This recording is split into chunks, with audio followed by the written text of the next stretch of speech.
Sir என்னை கருப்புன்னு மட்டும் சொல்லாதீங்க. காக்கைக்கும் தன் குஞ்சு பொன் குஞ்சு சார். இந்த அப்படி ஓரமா வச்சு குஞ்சு.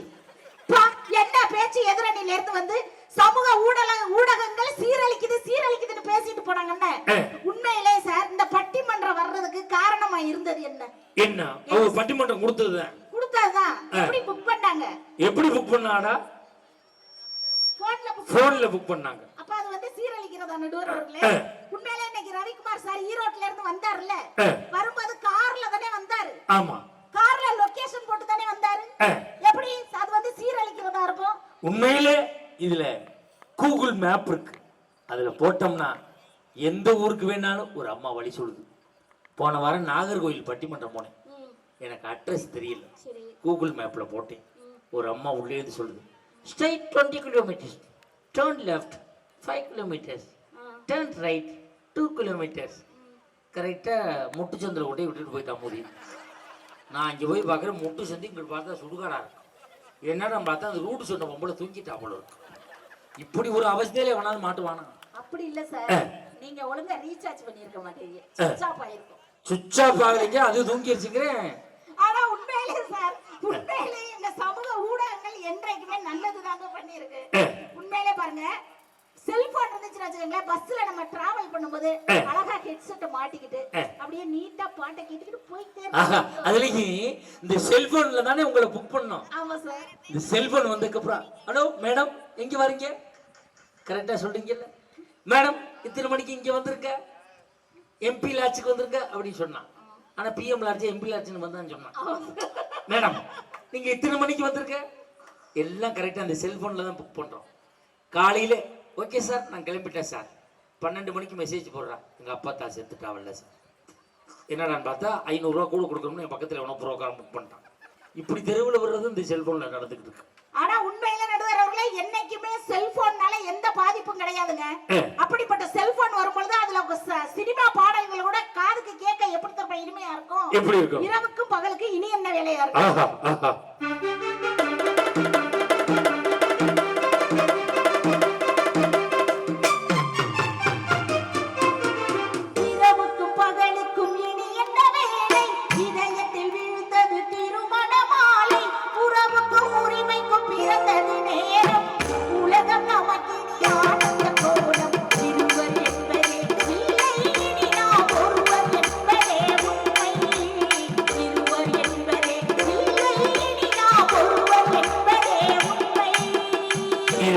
பகலுக்கும் இனி என்ன வேலை, இதயத்தில் விழுந்தது திருமண மாலை, உறவுக்கும் உரிமைக்கும் பிறந்தது நேரம், உலகம் நமக்கு இனி ஆனந்த போடும், இருவர் என்பதே இல்லை இனி நாம் ஒருவர் என்பதே உண்மை, இருவர் என்பதே இல்லை இனி நாம் ஒருவர் என்பதே உண்மை.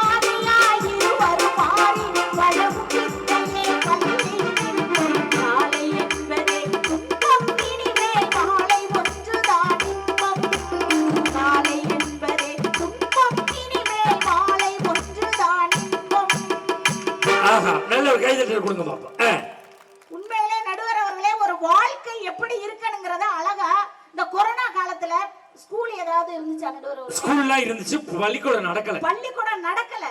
அப்ப அந்த பாடத்தை எதுல இருந்து அந்த பிள்ளைங்களுக்கு எல்லாம் சொல்லி கொடுத்தாங்க? எல்லாம் செல்போன் வாயில தான் சொல்லி கொடுத்தாங்கல்ல. Online class, work online classes. எல்லாரும் ஆபீஸ்க்கு போகாம ஒர்க் ஃப்ரம் ஹோம் தான், வீட்ல இருந்து அந்த கம்ப்யூட்டர்ல வேலை பார்த்தாங்க. அது மட்டும் கிடையாது சார், உண்மையிலே இப்ப வீட்ல சிலிண்டர் காலி ஆயிடுச்சுன்னு வச்சுக்கோங்களேன். அந்த காலத்துல எல்லாம் செல்லு வர்றதுக்கு முன்னாடி சிலிண்டர் காலி ஆயிடுச்சுன்னா ஒவ்வொருத்தரா கெஞ்சணும். டேய் தம்பி சிலிண்டர் காலி ஆயிடுச்சு கொஞ்சம் போய் புக் பண்ணிக்கிட்டு வா அப்படின்னு சொல்லி கெஞ்சணும். ஆனா இன்னைக்கு இந்த செல்லு வந்ததுக்கு அப்புறம் சிலிண்டர் காலி ஆயிடுச்சுனாலும் கவலை இல்ல. ஏன்னா அந்த நம்பருக்கு கால் பண்ணா டை அப்படின்னு மெசேஜ் வருது. டை அப்படின்னு மெசேஜ் வருது. ஆனா உங்க வீட்ல சிலிண்டர் காலியானா உங்களுக்கு பிரச்சனையே கிடையாது. ஏன் சார்? நீங்களே ஒரு பெரிய சிலிண்டர் தானே. உண்மையிலே சார், உண்மையிலே எனக்கெல்லாம் திருமணமான புதுசுல சார் ஒரு 35 வருஷம் இருக்குமா?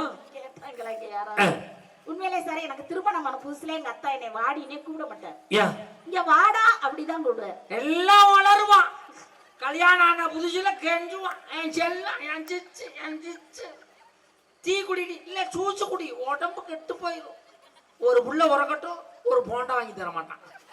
சரி போண்டா என் குடும்பத்தை தின்னே தீத்துறீம்பான். வாடி அப்படி திட்டுவான். ஆனா உண்மையிலே சார் எங்க அத்தா என்னை வாடினே கூப்பிட மாட்டார். ஏன் தெரியுமா சார்? ஏன் தெரியுமா? ஏம்மா? என் முகம் வாடி போயிருக்கும். இங்க வாடுறதுக்கு என்ன இருக்கான்?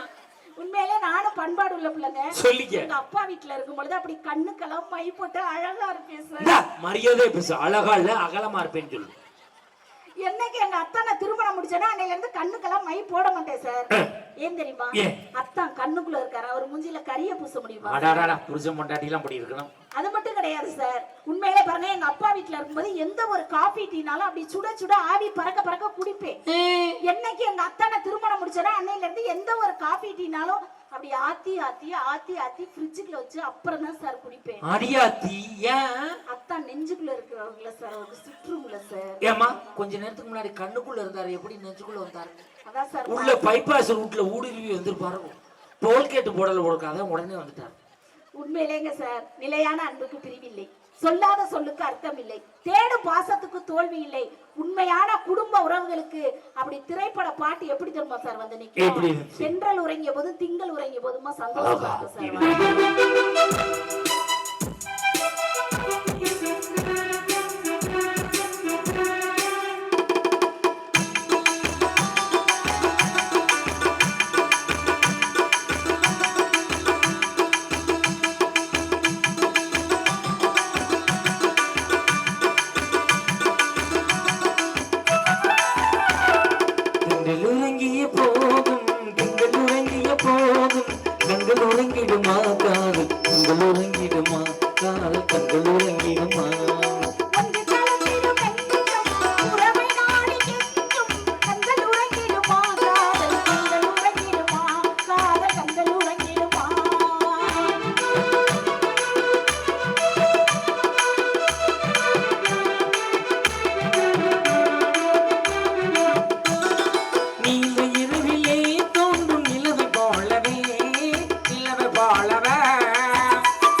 ஆசை நிறைவேறுமா? கடல் அலையை போல வாழ்ந்து வாக நேருமா?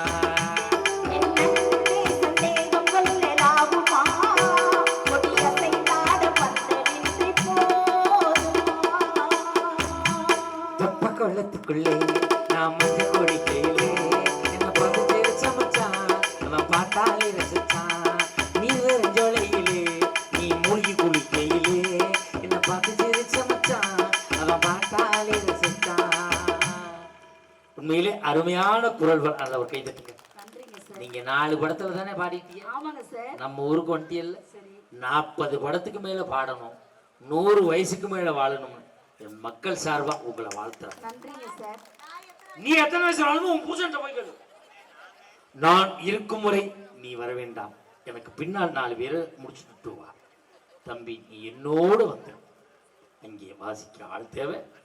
அவன் முக்கியம், இவன் வேண்டாம். அவன் சீர்காழி செல்லட்டும் அவன். ஆனா உண்மையில என்ன சார், எங்க அத்தா மாதிரி பாசக்கார மனுஷனை பார்க்க முடியாது சார். மனுஷன் காலையில 7 மணிக்கெல்லாம் தூங்கிட்டான்னு எந்திரிச்சிருவார். எந்திரிச்சு என் முகத்துல தான் சார் முழிக்கணும்னு ஆசைப்படுவார். அந்தால் கிரகந்த அப்படி 7 மணிக்கெல்லாம் எந்திரிச்சு தங்க குட்டி கண்ணு தெரியாதவன் என்னத்தான் சொன்னதான். எங்க மாமியார் சொல்லுவாங்க பன்னி குட்டியே தங்க குட்டிங்க.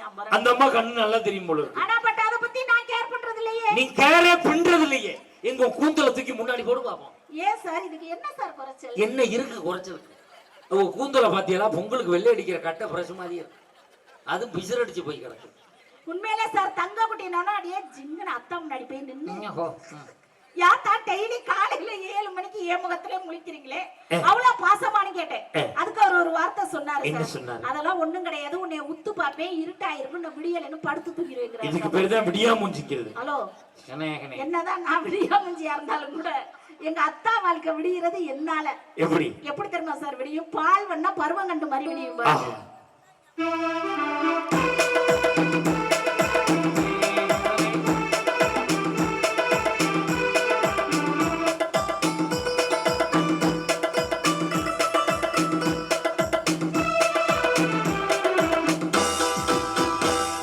பால் வண்ணம் பருவம் கண்டு வேல் வண்ணம் விழிகள் கண்டு மான் வண்ணம் நான் கண்டு பாடுகிறேன்.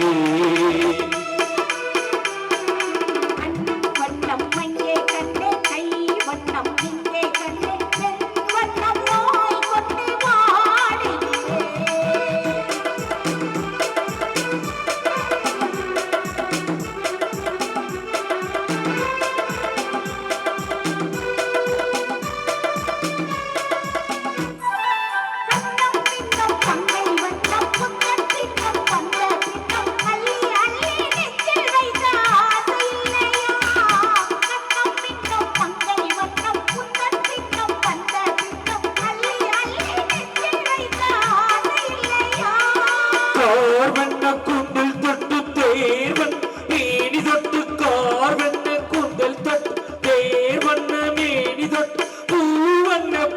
சொல்லு என்னும் இல்லையா?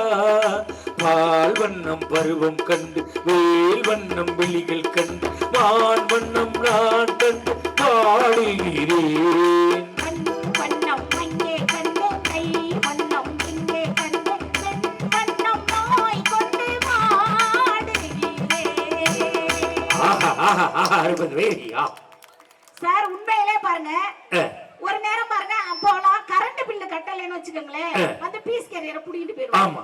இப்ப நம்ம காசு இருந்து கரண்ட் பில்ல கட்ட மறந்துட்டோம்னு வச்சுக்கோங்களேன், நமக்கு தெரிஞ்சவங்களுக்கோ இல்ல ஃப்ரெண்டுகளுக்கோ இல்ல தம்பிங்களுக்கோ அண்ணங்களுக்கோ போன் பண்ணி தம்பி வீட்டுல கரண்ட் பில்லு கட்ட மறந்துட்டப்பா, நீ கொஞ்சம் என்கிட்ட பணம் இல்ல பைசா முடிஞ்சிருச்சு, நீ கொஞ்சம் அந்த கரண்ட் பில்ல கட்டிடு அப்படின்னு சொல்லி ஒரு போன் பண்ணா போதும் சார். அப்படியே ஜிபேல டக்குன்னு போட்டு டப்புன்னு கரண்ட் பில்ல போட்டு பீஸ் கேரியர்ல புடுங்காம பாத்துக்கிறோம்ல. அப்புறம் எப்படி அது வந்து சீரழிவுன்னு பேசலாம் சார். உண்மையிலே சார் போன வர எங்க அத்தா வேர்க்க விறுவிறுக்க முடியாது சார். நான் அப்படியே பதறி போய் நீங்க பதறிட்டாலும் யாத்தா அப்படி வேர்க்க விறுவிறுக்க வர்றீங்களேன்னு கேட்டேன். என்னை ஒரு நாய் துரத்திருச்சு அப்படின்னாரு. ஐயோ நாய் துரத்திருச்சா எங்கயாவது கடிச்சிருச்சாத்தான் அப்படின்னு கேட்டேன். கடிக்க தாண்டி வந்துச்சு உங்ககிட்ட ஆதார கார்டை காட்டினே திரும்பி போயிருச்சு அப்படின்ட்டார். உண்மையிலே சார் ஒரு வாழ்க்கை எப்படி இருக்குங்கிறத அழகா திரைப்படமும் பாட்டு எப்படி தெரியுமா சொல்லி கொடுக்கும். எப்படி? என்னை விட்டு ஓடி போக முடியுமா, இனி முடியுமா, என் உள்ளமான கடமை என்ன தெரியுமா, தெரியுமா, உன்னை விட்டு ஓடி போக முடியுமா, இனி முடியுமா, நாம் இருவரல்ல ஒருவர் இனி தெரியுமா, தெரியுமா.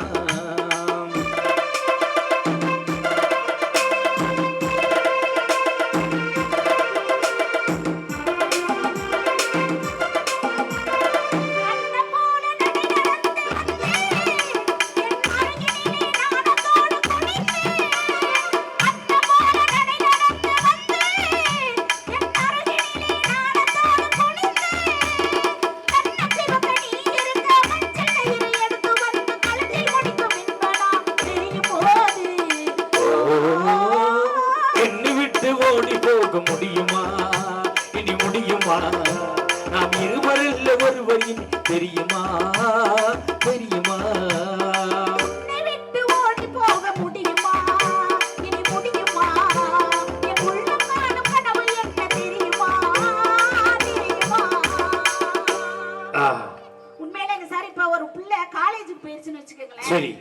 வீட்டுக்கு எப்போ அரை மணி நேரம் லேட் ஆயிடுச்சுன்னா வீட்டுல உள்ளவங்க பதறிடுவாங்க, பிள்ளைக்கு என்னாச்சோ ஏதாச்சோ இன்னும் வரலையே அப்படின்னு. ஆனா ஒரு செல்போன் இருந்தா எங்கம்மா வர, பத்திரமா சேஃப் ஆவாமா அப்படின்னு ஒரு பாதுகாப்பா சொல்றதுக்கு செல்போன் தேவைப்படுது இல்ல சார்? உண்மையிலே பாருங்க, ஒரு கணவனுக்கு மனைவிக்கு சண்டை வந்துருச்சுன்னு வச்சுக்கோங்க, அதை தான் பெத்த புள்ள வந்து சமாதானப்படுத்தும் சார். இப்ப எனக்கு எங்க அத்தானுக்கு சண்டை வந்துருச்சுன்னு வச்சுக்கோங்க, என்னைய சமாதானப்படுத்துறதுக்காண்டி அப்படி பீச்சு கூட்டிட்டு போவாருங்க.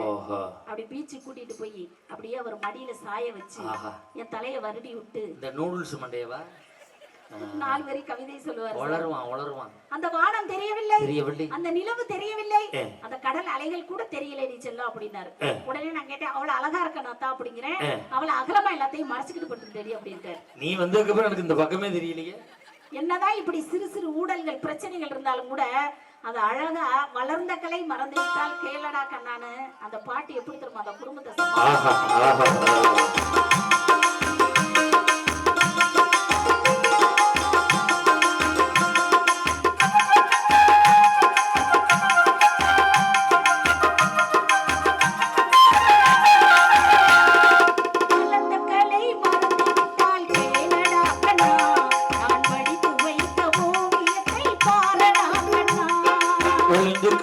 மறந்து விட்டால் கையிலடா கண்ணா, படித்து வைத்த ஓவியத்தை பாரடா கண்ணா.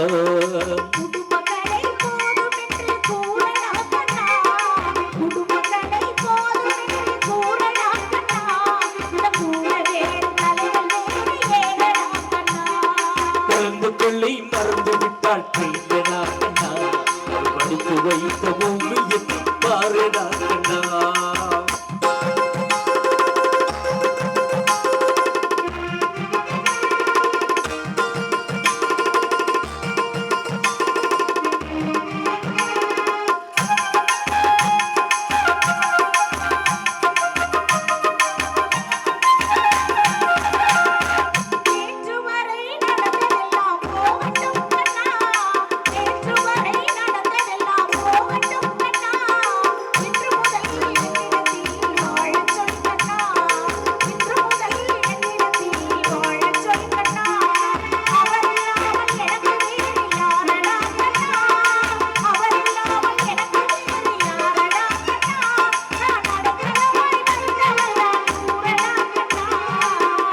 கொள்ளை மறந்து விட்டால் கீழடா கண்ணா, வடித்து வைத்த ஓவியத்தை பாரடா கண்ணா. படுகளத்துக்கு மஞ்சநாதன் தயார்படுத்திக் கொண்டிருக்கிறார். இன்னும் ஒரு 5 நிமிடத்திலே அவர் தன்னுடைய பூஜைகளை ஆரம்பிக்கிறார். எல்லாம் நல்ல விரைவா எல்லாத்தையும் ஏற்பாடு பண்ணும். நடுவர் அவர்களே, என்னைக்குமே சமூக ஊடகங்கள் சீர்படுத்தி கொண்டுதான் இருக்கின்றன என்று சொல்லி உண்மையிலே பயணிகளின் திசை காட்டி சார், அது காவலர்களின் வழிகாட்டி, இல்லத்தரசிகளின் நண்பன், இளம் பெண்களின் பாதுகாவலன், படித்தவர்களுக்கு வேலை வாய்ப்பு, படிக்காதவர்களுக்கு பொழுதுபோக்கு, இதெல்லாம் இருக்கிறதுனால என்னைக்குமே என்னுடைய சமூக ஊடகங்கள் சீர்படுத்தி கொண்டுதான் இருக்கின்றன என்று சொல்லி இதுவரை கேட்டு சுவைத்த உங்களின் திருப்பாதங்களை பணிந்து நன்றி கூறி விடைபெறுகிறேன். நன்றி, வணக்கம். நல்ல ஒரு பேச்சு, ஒரு கைதட்டல் கொடுங்கப்பா. கேட்ட கேள்வி என்ன? இன்றைய சமூக ஊடகங்கள் குடும்பத்தையும் சமூகத்தையும் சீர்படுத்துகிறதா சீரழிக்கிறதா? இவங்க என்ன சொல்றாங்க? சீரழிக்குதுங்கிறாங்க. இவங்க சொல்றத பார்க்கல எல்லாமே நியாயமா தெரியுது. உண்மையிலே அப்படித்தான் சீரழிக்குதா? ஒரு காலத்துல பிள்ளைய பள்ளிக்கூடத்துக்கு போறானா போகலையானே வீட்டுல உள்ளவங்க கண்டுபிடிக்க முடியாது.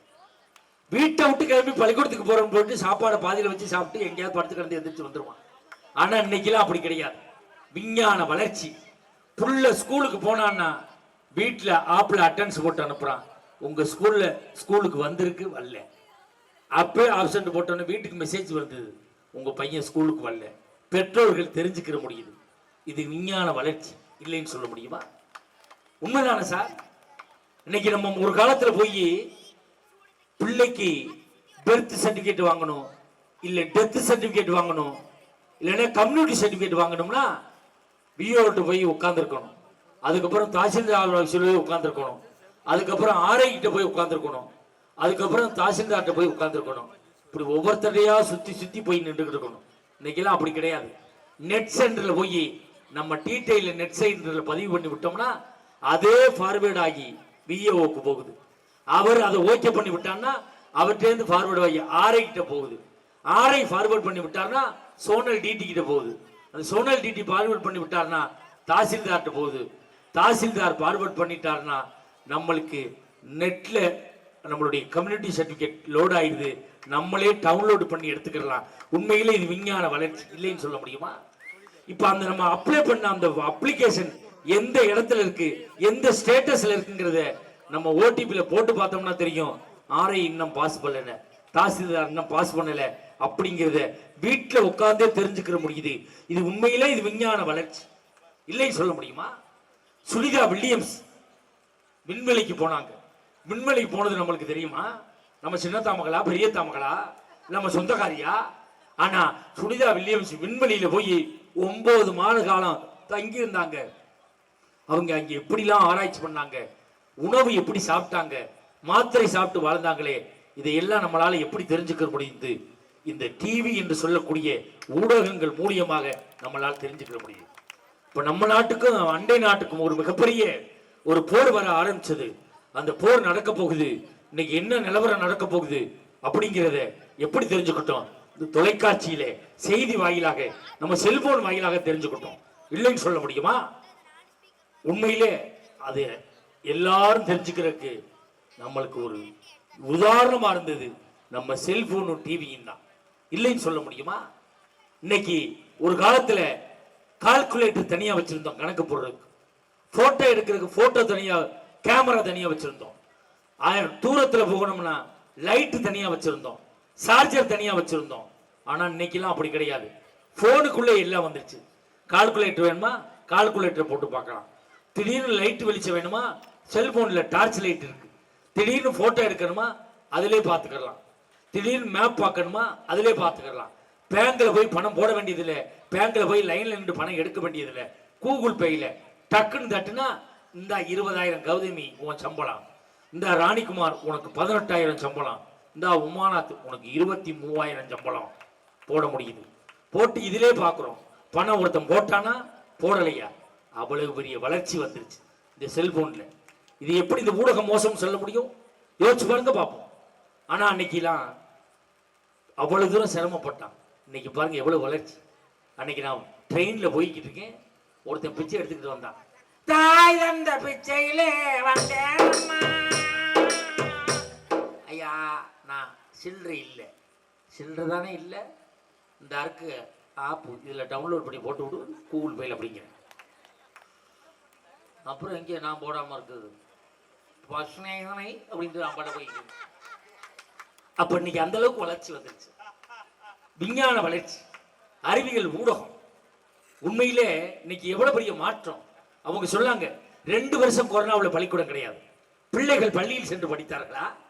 கொரோனா வந்து விடும் என்ற அச்சம் அரசுக்கு வந்த உடனே என்ன செஞ்சாங்க, ஆன்லைன்ல பாடம் நடத்துங்கன்னு சொன்னாங்க. எல்லாரும் ஆன்லைன்ல தான் பாடம் நடத்தினாங்க. 2 வருஷம் கழிச்சு WHO என்று சொல்லக்கூடிய வேர்ல்டு ஹெல்த் ஆர்கனைசேஷன் ஒரு ஆய்வு பண்ணி அறிக்கை வெளியிட்டாங்க. இன்று இந்தியாவிலேயே பிள்ளைகளுடைய தொடக்க கல்வி, பிள்ளைகளுடைய அந்த அறிவுத்திறன் குறையாமல் இருப்பதற்கு காரணம் இந்த செல்போன் அவர்களுக்கு படிப்பதற்கு உதவியை செய்திருக்கிறது என்று WHO என்று சொல்லக்கூடிய வேர்ல்டு ஹெல்த் ஆர்கனைசேஷன் அறிக்கை வெளியிடுகிறது. அப்ப எவ்வளவு பெரிய விஞ்ஞான வளர்ச்சி. உண்மையிலே இது வந்து மிகப்பெரிய வரப்பிரசாரம். அந்த கடவுள் அந்த பரிசு தான் இந்த செல்போன் என்பது உண்மையிலே. ஆனா இது அவ்வளவு பெரிய வரப்பிரசாதமா இருக்கு. திரைப்படத்தை நிறைய பேசினாங்க. திரைப்படத்துல ஏன் இன்னைக்கு நல்ல திரைப்படங்கள் வரலையா? இன்றைய சமூக ஊடகம் திரைப்படம்னா என்ன மோசம் தானா? நான் அரசியலை தாண்டி பேசுறேன். விஜய் ஒரு படத்துல நடிச்சிருப்பார். கில்லிங்கிற படத்துல கபடி விளையாடுவாங்க. கபடி விளையாடும் போது ஒருத்தன் இந்த 2 விரலுக்கு இடையில பிளேடை வச்சு கிழிச்சு கிழிச்சு விட்டுக்கிட்டு போவான். அப்ப விஜய் சொல்ற மாதிரி ஒரு வசனம் வச்சான், தம்மா தூண்டு பிளேடில் வச்ச நம்பிக்கைய உன் மேல வச்சிருந்தாயினா நீ வாழ்க்கையில ஜெயிச்சிருக்கலாமடா அப்படின்னு இன்றைய திரைப்படம் சொல்லி கொடுத்துருக்கு. இல்லைன்னு சொல்ல முடியுமா? வீரம்ங்கிற ஒரு படம், அஜித் நடிச்ச படம். அந்த வீரம்ங்கிற படத்துல மயில் வாகனம்னு ஒரு கேரக்டர் இருப்பான். அந்த மயில் வாகனம் கேட்பான், அண்ணே நம்ம சம்பாரிச்சதெல்லாம் எல்லாருக்கும் கொடுத்துட்டோம்னா நம்ம என்னென்ன பண்றதுன்னு கேட்பான். அப்ப அஜித் சொல்ற மாதிரி அந்த படத்துல ஒரு வசனம் வச்சான், நம்மளுக்கு கீழே உள்ளவங்களுக்கு நம்ம கொடுத்தோம்னா நம்ம மேல உள்ளவன் நம்மளை பாத்துக்கிறவாண்டா அப்படின்னு அழகான வசனம் வச்சான். இன்னொரு படம் வந்துச்சே, கடைசி விவசாயிங்கிற ஒரு படம், எல்லோரும் பார்க்க வேண்டிய ஒரு படம். ஒரு வயசான தாத்தா மாட்டுக்கு புண்ணாக்கு வாங்க போவார். அந்த புண்ணாக்கு எடுத்து சாப்பிட்டு பார்ப்பார். கடைக்காரன் கேட்பான், ஓ பெருசு, மாடு திங்கிறத போய் மனுஷன் திங்கிறிய, இது நியாயமான்னு கேட்கும்போது அந்த பெரியவர் சொன்னார், நெத்தியில் அடிச்சது மாதிரி சொன்னா, மாடு ஒரு உயிர் தானடா, அது சாப்பிட்றத நல்லா கொடுக்க வேண்டாமா அப்படின்னா. தக்காளி விதை கேட்பார், கொஞ்சமா தக்காளி விதை கொடுப்பார்.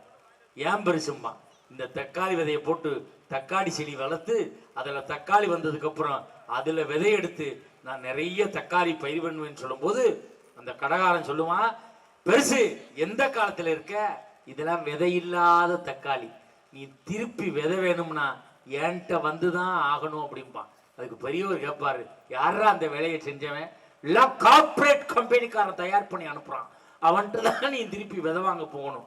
அப்போ அவர் சொல்லுவாரு, அருமையான வசனம், அழகா சொல்லுவாரு, எப்பா இதை தயார் பண்றான் பாரு ஒருத்தன், விதை இல்லாத தக்காளி தயார் பண்றான் பாரு, அவனுக்கு ஒரு புள்ள பிறந்து அவனுக்கு ஒரு பேரம் பிறந்து அவன் வெதர் இல்லாம பிறந்தான்னு வச்சுக்க, அவன் குடும்பம் எப்படா விருத்தியாகும்.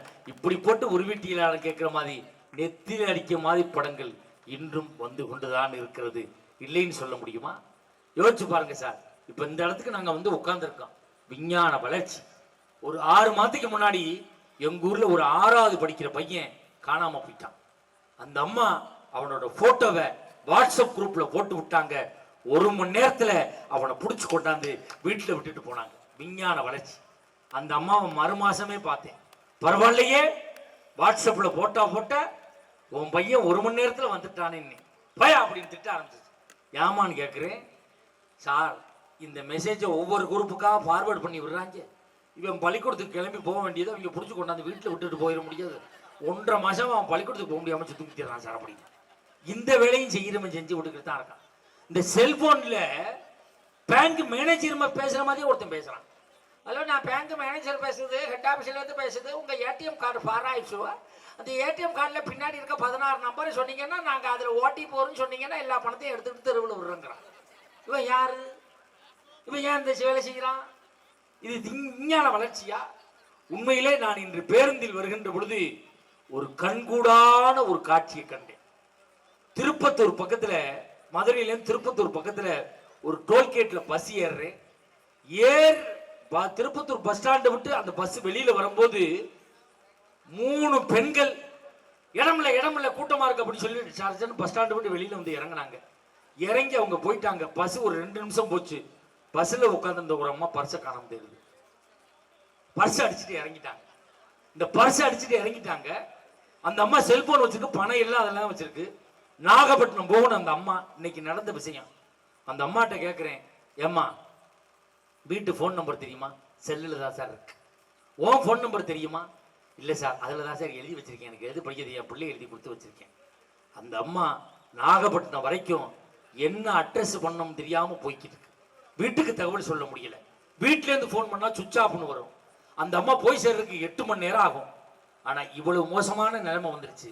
ஏன்னா ஒரு காலத்துல போன் நம்பரை 10 நம்பர் 15 நம்பரை நம்ம மனப்பாடமா மனசுக்குள்ள வச்சிருந்தோம். இன்னைக்கு யாராவது 4 நம்பருக்கு மேல மனப்பாடமா வச்சிருக்கோமா? செல்ல எடுத்து உடனே டச் பண்ண வேண்டியது.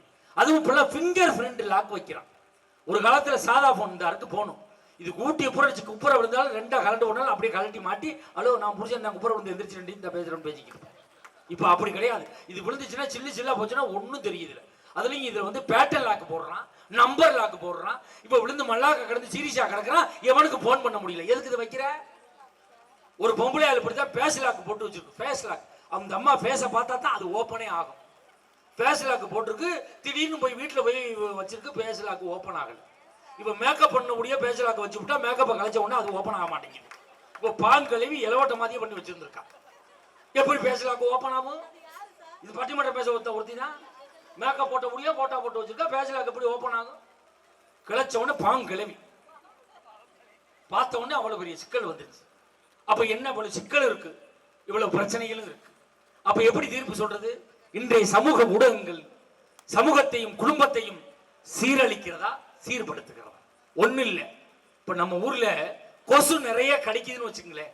கொசு நிறைய வந்துருச்சு. நம்ம வீட்டுக்கு வீடு கொசு பேட்டை வச்சு அந்த கொசு அடிக்கிறோம். அடிச்சா அந்த கொசு செத்துரும். ஆனா நம்ம மட்டும்தான் தினம் அடிச்சுக்கிட்டே இருக்கோம். ஆனா என்ன பண்ணணும்? இந்த கொசு எங்க உருவாகுது, சாக்கடை தேங்கி இருக்குதா? அந்த சாக்கடை தேங்கி இருக்க இடத்துல மண்ணை கொட்டி அந்த தண்ணி தேங்காம வச்சுட்டோம்னா அந்த ஊரும் பாதுகாக்கப்படும், அந்த கொசுவும் அழிஞ்சு போயிடும். உண்மையிலே இந்த செல்போன் என்பது நம் கைக்கு கிடைத்த வரம். டிவி என்பது நம் வாழ்க்கைக்கு கிடைத்த ஒரு வரம். அந்த நம்ம கிட்ட எல்லாத்துக்குமே கண்ட்ரோல் பண்ணக்கூடிய ரிமோட்டை நம்மகிட்ட கொடுத்துருக்காங்க. நல்லதை பார்க்கறதும் கெடுதலை பார்க்கறதும் நம் கைகளில் தான் இருந்து கொண்டு இருக்கிறது. அறிவியல் வளர்ச்சி சாதனங்கள் ஒருபோதும் தீமையை தராது. அதை நாம் பயன்படுத்துகின்ற முறையில் பயன்படுத்துகிற வரையில் அறிவியல் ஊடகங்கள் ஒருபோதும் சீரழிவை தராது. அதை நல்லதைத்தான் தருவதற்காக ஆராய்ச்சியாளர்கள் படைத்திருக்கிறார்கள். அதை கையாள வேண்டிய பொறுப்பு நம்மிடம் இருக்கிறது. நம் பிள்ளைகள் சரியாக கையாளுகிறார்களா என்பதை பார்க்க வேண்டிய பொறுப்பு பெற்றோரிடம் இருக்கிறது. தயவு செய்து உங்க பிள்ளைகளுக்கு படிப்பதற்காக செல்போன் வாங்கி கொடுத்தா அதுல லாக் போட சொல்லாதீங்க. லாக் ஏன் போடுறான்? அவன் என்ன வரவு செலவு பார்க்கறானா? பல கோடி வரவு செலவு பார்க்கறானா? பல கஸ்டமர்கிட்ட பேசுறானா? எப்ப வேணாலும் நீங்க எடுத்து பார்க்கிற மாதிரி அதுல பேட்டர்ன் லாக் போட வேணாம் சொல்லுங்க. அப்பா எப்ப எடுப்பாரு, அம்மா எப்ப எடுப்பாங்க, அண்ணன் எப்ப எடுத்து பார்ப்பான், அக்கா எப்ப எடுத்து பார்க்கும்னு அவர்கள் தவறு செய்வதற்கு வழி அதில் தான் இருக்கிறது. பேட்டர்ன் லாக் போட சொல்லாதீங்க. அதே மாதிரி நீங்க செல்போன் வாங்கி கொடுத்தீங்கன்னா உங்க பிள்ளைகள்கிட்ட யாருக்கிட்ட பேசுறாங்க, என்ன பேசுறாங்க கண்காணிப்பு பண்ணுங்க. உண்மையிலே இது ஒரு வரப்பிரசாதம் தான். நாம் பயன்படுத்துகின்ற வரையில் அது சரியாகத்தான் இருக்கும். நீங்கள் இந்த ஊடகங்களை சரியாக பயன்படுத்துகிற வரையில் அது குடும்பத்தை சமூகத்தை சீர்படுத்தித்தான் கொண்டு இருக்கும் என்று தீர்ப்பளித்து இதோ பட்டிமன்றத்தை தொடர்ந்து படுகளம் தொடர்கிறது. படுகளம் இதோ ஆரம்பிக்கிறது. நல்ல ஒரு கைதட்டல் கொடுங்கப்போம்.